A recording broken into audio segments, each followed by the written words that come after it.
ചില പ്രഖ്യാപനങ്ങൾ UDF നടത്തി. 5 ഗ്യാരണ്ടി, 25 ലക്ഷം ഓരോ കുടുംബത്തിനും സുരക്ഷ, ആരോഗ്യ സുരക്ഷ, പെൻഷൻ 3000 ആക്കി ഉയർത്തും. അതുപോലെ തന്നെ KSRTC ബസ്സിൽ സൗജന്യമായിട്ടുള്ള യാത്ര. ഇതിനെങ്ങനെയാണ് LDF കാണുന്നത്? ആദ്യം ആ കുട്ടീന്റെ വീട് വെച്ചു കൊടുക്കട്ടെ. വയനാട്ടിലൊരു കുട്ടി, എന്തേലും ആ കുട്ടീന്റെ പേര് ശ്രുതി.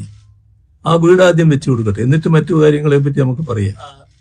അപ്പോഴാണ് ഈ പറഞ്ഞ കാര്യങ്ങൾക്ക് വിലയുണ്ട് എന്ന് മനസ്സിലാകുക. അല്ലെങ്കിൽ എന്തും പറയാലോ. ഈ പറയുന്നതിന്റെ ഭാഗമായിട്ട് എത്രത്തോളാണ് നടപ്പാകുക എന്നുള്ളത് നമുക്കെല്ലാം അറിയാവുന്ന കാര്യമാണ്.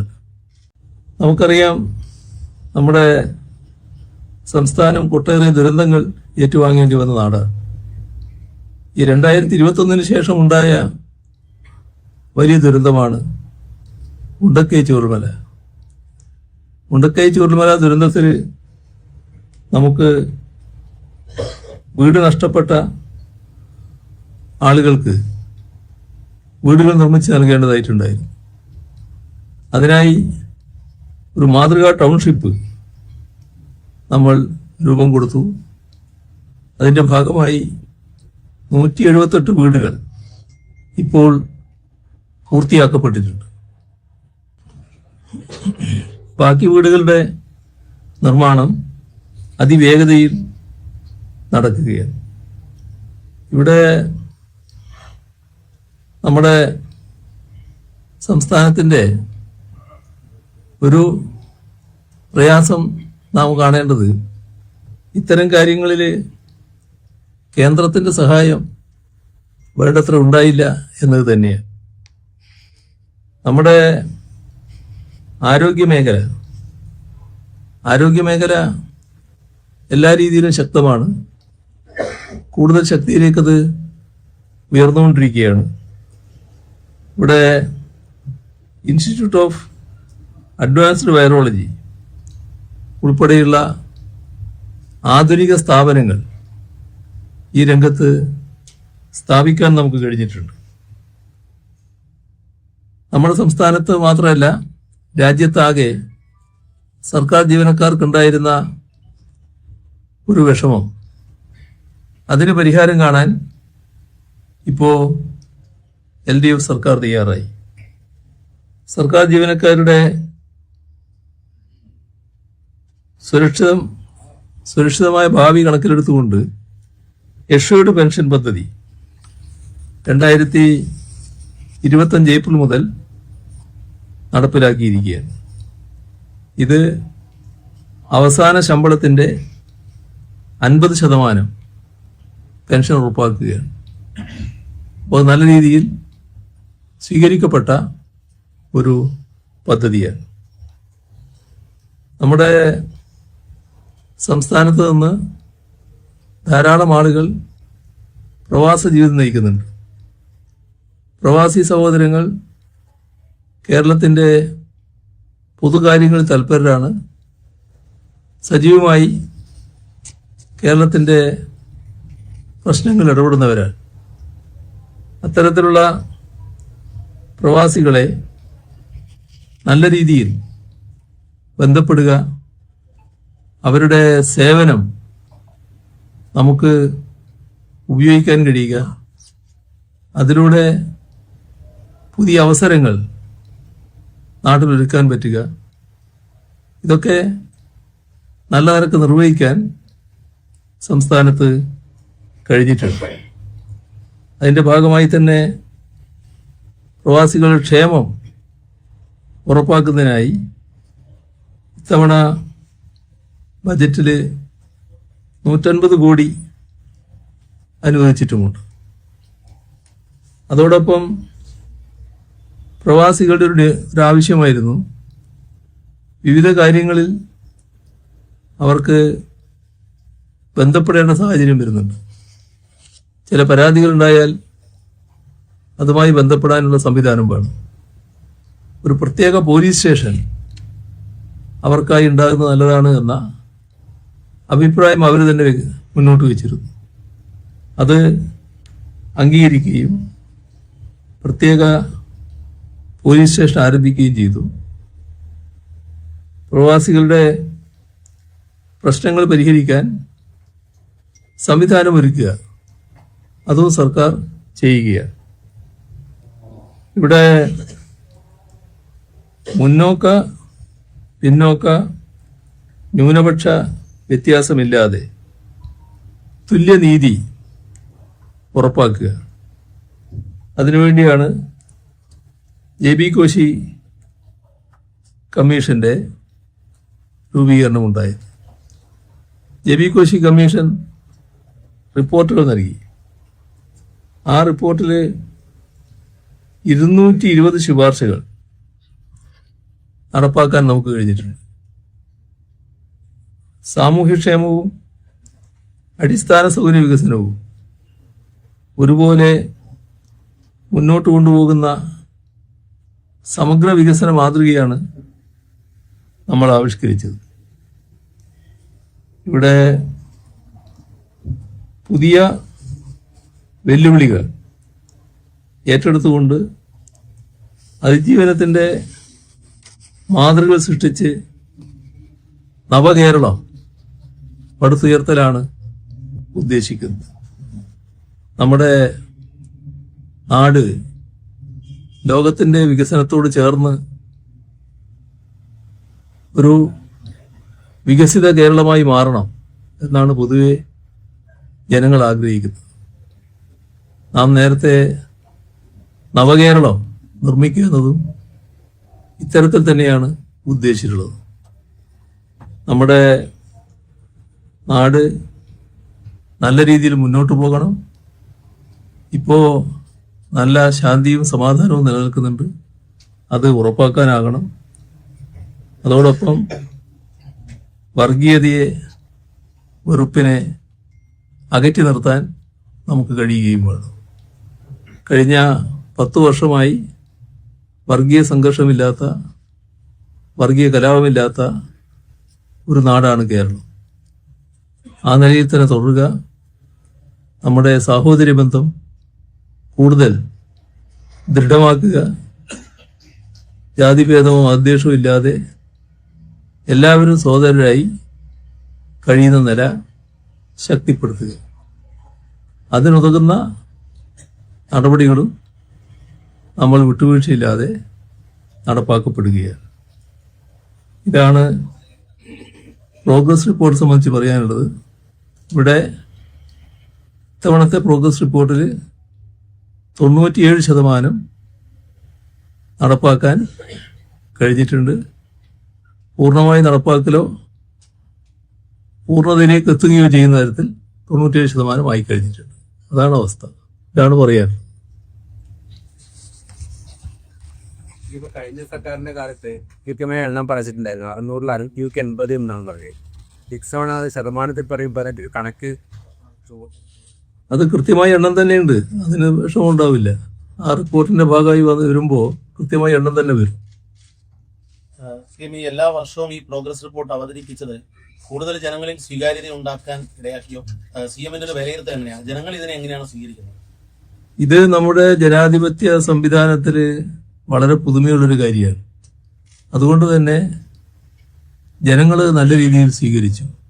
ജനങ്ങളുടെ അവകാശമാണ് എത്രത്തോളം വാഗ്ദാനങ്ങൾ നടപ്പാക്കപ്പെട്ടു എന്ന് അറിയൽ. അത് കൃത്യമായി ജനങ്ങളെ അറിയിക്കുന്ന നിലയാണ് LDF സർക്കാർ സ്വീകരിച്ചത്. അതിലൂടെ ഏതെല്ലാം പദ്ധതികൾ എത്ര കണ്ട് നടപ്പായി എന്ന് ജനങ്ങൾ മനസ്സിലാക്കുമ്പോൾ അതിനവര് നല്ല പ്രതികരണമാണ് ഉണ്ടാക്കിയത്.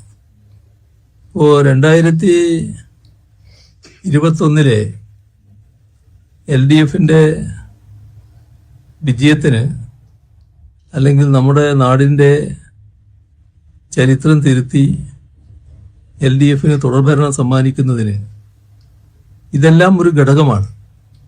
ഇത്തരത്തിലുള്ള പ്രവർത്തനങ്ങളിലൂടെ ഗവൺമെന്റിന്റെ പ്രവർത്തനങ്ങൾ ആഴത്തിൽ മനസ്സിലാക്കാൻ ജനങ്ങൾക്ക് കഴിഞ്ഞു.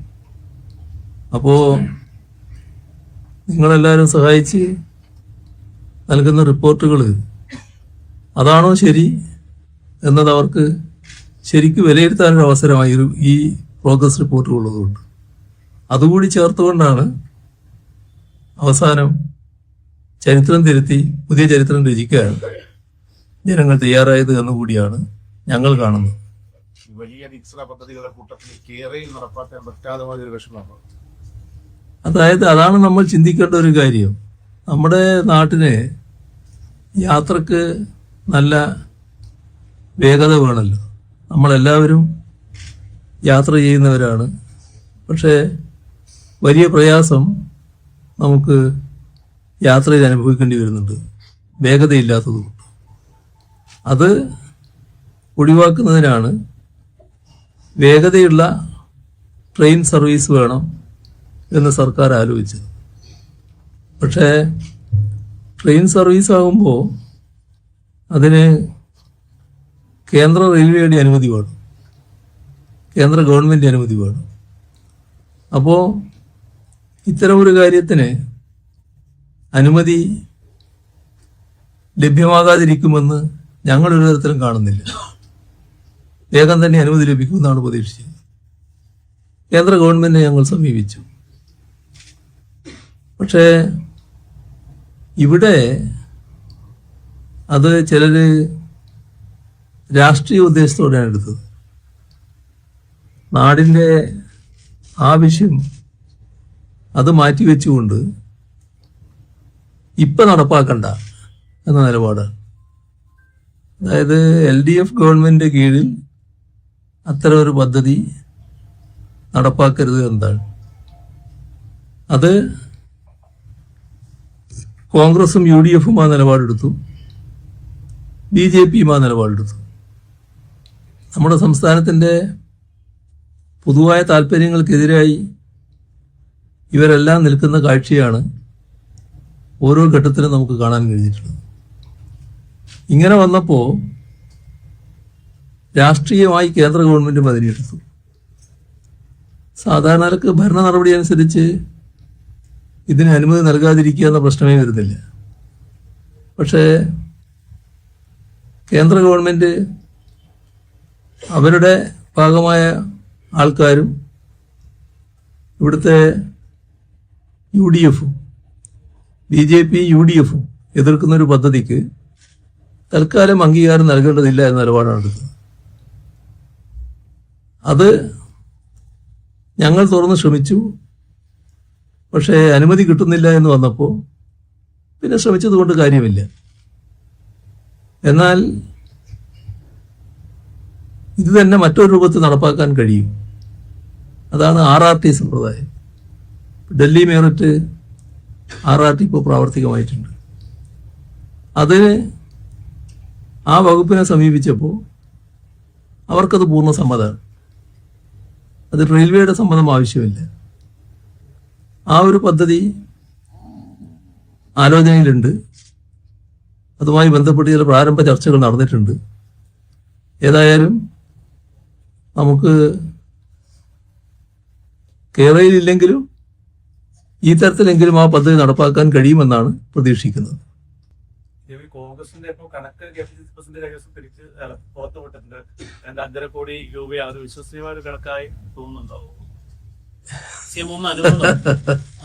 അല്ല, അതെല്ലാം നമുക്ക് നാളെ എടുത്താൽ പോരെ എന്നുള്ളതാണ് എൻ്റെ ഒരു സംശയം. അത് നമുക്ക് ഇന്നിതിലേക്ക് ഒക്കെ നിൽക്കാൻ തോന്നും. നാളേക്ക് കുറെ കാര്യങ്ങൾ ചോദിക്കാനുണ്ടാവുമല്ലോ സ്വാഭാവികമായിട്ട്. ഈ പ്രവാസികൾക്കുള്ള പോലീസ് സ്റ്റേഷൻ അതെന്താ? അതായത് പ്രവാസികളുടെ ഒരു ആഗ്രഹമാണത്. പ്രവാസികൾക്ക് ധാരാളം പ്രശ്നങ്ങളുണ്ടല്ലോ. അപ്പൊ അത്തരം പ്രശ്നങ്ങൾക്ക് ഒരു കേന്ദ്രത്തിൽ പരാതിപ്പെടാൻ കഴിയും. പല നാട്ടിലാകെ ഉണ്ടാവുമല്ലോ അവരുടെ കുടുംബങ്ങൾ, അവരുമായി ബന്ധപ്പെട്ട പ്രശ്നങ്ങൾ. ഒരു കേന്ദ്രത്തിൽ പരാതിപ്പെടാനൊരു സ്റ്റേഷൻ ഉണ്ടാകുന്നത് നല്ലതാണ് എന്നവർ അഭിപ്രായപ്പെട്ടു. അപ്പോൾ തെറ്റില്ല എന്ന് തോന്നിയതുകൊണ്ട് പല അഭിപ്രായങ്ങൾ ഇങ്ങനെ വരും. ലോക കേരള സഭയുടെയൊക്കെ ഒരു പ്രത്യേകത അതാണ്. പ്രവാസികളുമായി ബന്ധപ്പെട്ട ഒരുപാട് പ്രശ്നങ്ങൾ ചർച്ച ചെയ്യും, അവരാവശ്യങ്ങൾ ഉന്നയിക്കും, നമ്മൾ പറ്റാവുന്നതെല്ലാം അംഗീകരിക്കും. അങ്ങനെ അംഗീകരിച്ചൊരു കാര്യമാണ്. നമ്മൾ എവിടെയെങ്കിലും പ്രത്യേകമായിട്ടുള്ളൊരു സ്ഥലം കണ്ടെത്തിയിട്ട് പ്രവാസി പോലീസ് സ്റ്റേഷൻ അല്ല, തീരുമാനമായല്ലോ. അതിലിപ്പം തീരുമാനമായതേ ഉള്ളൂ. ഈ കഴിഞ്ഞ മാസം തീരുമാനമായതാണ്. ഈ വയനാട് ടൗൺഷിപ്പിൽ 178 വീടുകൾ പൂർത്തിയാക്കി എന്ന് പറയുമ്പോഴും പ്രതിപക്ഷം പറയുന്നത് അതൊരു ഇലക്ഷൻ ഗീസിക്ക് മാത്രം, ഒരാൾക്കൂടെ താമസിക്കാൻ അതൊക്കെ എല്ലാവർക്കും പോയി നോക്കാവുന്ന കാര്യമല്ലേ. ഈ 178 വീടിന്റെ അവസ്ഥ എന്താണ്? അവിടെ ഞങ്ങൾ ചെയ്ത കാര്യം ആ ദുരന്തബാധിതരെ പൂർണ്ണമായി വിശ്വാസത്തിലെടുത്തുകൊണ്ട കാര്യങ്ങൾ അവരുമായി ചർച്ച ചെയ്തുകൊണ്ടാണ് ഓരോ കാര്യവും നീക്കിയത്. അവരുമായി ചർച്ച ചെയ്തിട്ടാണ് അവരുടെ അഭിപ്രായമായിരുന്നു, ഞങ്ങളെല്ലാവരും ഒരു നാട്ടിൽ ഒരു കുടുംബം പോലെ ജീവിച്ചവരാണ്.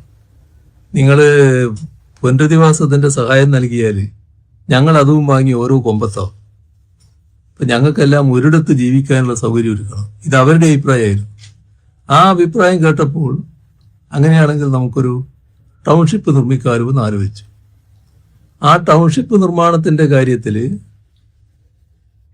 ഞങ്ങൾ ഒറ്റക്കങ്ങ് തീരുമാനിക്കല്ല ചെയ്ത്, ഗവൺമെന്റ് നിലക്ക് മാത്രം തീരുമാനിക്കല്ല ചെയ്ത്.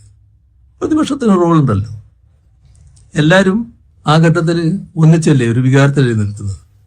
അവരെ ഞങ്ങൾ വിളിച്ചു, പ്രതിപക്ഷ നേതാവിനെയും ഉപനേതാവിനെയും വിളിച്ചു, സംസാരിച്ചു. എങ്ങനെയാണ് സ്ഥലമെടുക്കേണ്ടത്, ആ സ്ഥലത്ത് വീട് നിർമ്മിക്കുന്നത് എങ്ങനെയാണ്, വീടിന് പൈസ ഈ ഓഫർ ചെയ്തവർ പൈസ തരേണ്ടത് എങ്ങനെയാണ് എന്നെല്ലാമുള്ള കാര്യങ്ങൾ ഞങ്ങൾ വിശദമായി ചർച്ച ചെയ്യുകയാണ്. പൊതുവായ തീരുമാനം ഉണ്ടാവുകയാണ്. അങ്ങനെയാണ് കാര്യങ്ങൾ നീങ്ങുന്ന നില വന്ന് ടൗൺഷിപ്പ് എന്നുള്ള ആശയം വന്നു. ഞാൻ ഈ ചോദ്യത്തിന് മാത്രം പറയാം, ബാക്കി മറ്റു കാര്യങ്ങളിലേക്ക് ഇപ്പോൾ പോകുന്നില്ല. അപ്പോൾ അങ്ങനെ വന്നപ്പോൾ വീട് നിർമ്മാണം പൂർത്തിയായി. വീട് നിർമ്മാണം പൂർത്തിയായി കഴിഞ്ഞപ്പോൾ ഇവരെ വിളിച്ചു. അപ്പോൾ അവര് അവിടെ ചില അടിസ്ഥാന സൗകര്യങ്ങൾ ഒരുക്കേണ്ടതുണ്ട്. വീട് പൂർണ്ണമായി, താമസിക്കുന്നതിന് വിഷമമില്ല, പക്ഷേ മാലിന്യ നിർമ്മാർജ്ജനം അതുപോലുള്ള കാര്യങ്ങൾ കൂടി ഒരുങ്ങേണ്ടതുണ്ട്. അപ്പോൾ അവർ പറഞ്ഞ് ഞങ്ങൾ താമസിക്കുന്നത് അതുകൂടി ഒരുങ്ങിയതിന് ശേഷമാകാം, ഞങ്ങൾക്ക് ഇപ്പോൾ അതിൻ്റെ അവകാശ രേഖ പട്ടയം തന്നാൽ മതി. ഇത് അവരുമായി ചർച്ച ചെയ്ത കാര്യമാണ്, അവരുടെ അഭിപ്രായമാണ്. അപ്പോൾ വിഷുവിന് മുൻപ് താമസിക്കാനുള്ള സൗകര്യം ഒരുക്കണമെന്നും പറഞ്ഞു. വിഷുവിന് മുമ്പ് താമസിക്കാനുള്ള സൗകര്യങ്ങൾ ഒരുക്കുന്നത് തന്നെയാണ് ഞാൻ മനസ്സിലാക്കുന്നത്. വിഷു ഇപ്പം അടുത്തല്ലോ, ഏതായാലും അത് ഒരുങ്ങിക്കൊണ്ടിരിക്കുന്നത് തന്നെയാണ് ഞാൻ മനസ്സിലാക്കുന്നത്. അവരുടെ അഭിപ്രായം കൂടി മാനിച്ചാണ് അത്തരം ഒരു നിലപാടെടുത്തത്. ഇതൊന്നും അവരെ യേശുന്ന കാര്യമല്ല കേട്ടോ, അവരെ ആർക്കും തിരിത്തിരിപ്പിക്കാൻ കഴിയില്ല. അവരുടെ ജീവിതാനുഭവത്തിലുള്ള കാര്യമാണ്. അവര് സർക്കാരിന്റെ നിലപാട് പൂർണ്ണമായിട്ട് അംഗീകരിച്ച് തന്നെയാണ് നിൽക്കുന്നത്.